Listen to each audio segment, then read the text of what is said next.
A pleasure to meet all at last, and welcome once again to HJN Season 4, where it's time that we do get to talk a bit about the darkness for number 2565.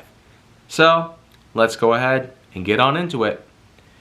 As we know, darkness is the biggest opposition of light.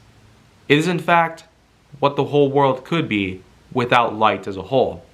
And it doesn't matter if it's the natural sunlight itself or the lights that are generated by many artificial standpoints, or possibly even the lights that are generated as a means of being powered by natural sunlight known as solar power. But you know what? That's the thing about darkness. We're not necessarily built to have night vision, at least until we have ourselves great vision as a whole.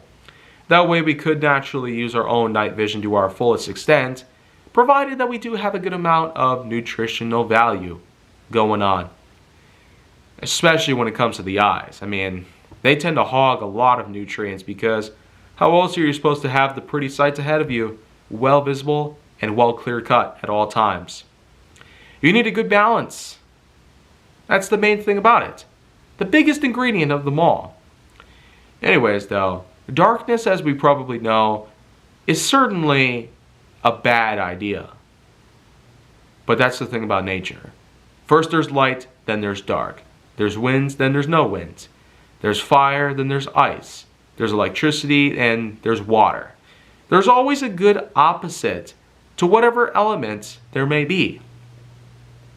And we certainly do know that one of the biggest, most common things of all is having technology against nature. That's considerably one of the biggest things to have ever come around. And while nature sure has been able to run its course quite well, there's always the continuous cycle of technological advancements, thus causing the inevitable to show up. But nonetheless, when it comes to darkness, there is plenty more to say about it. It becomes a difficult challenge to work with, especially if you're in a tight situation. It becomes a certain blind spot, that of which you can never get through, unless you had the skill to pull it off. The skill to maneuver your way through the darkness and basically move through as if you were in a well-lit area while blindfolded. There's always the chance that darkness might not seem very hard to you, but to others, that might not be the case. But there's always one important thing to learn when it comes to darkness and understanding the true limitations of what it can bring us, provided that it becomes severe enough to affect our daily lifestyle. Well, darkness is sometimes seen as the comfort for some people. For a lot of us, it truly is a good way to help us fall asleep, even if we are in a certain dark time. Pun possibly intended.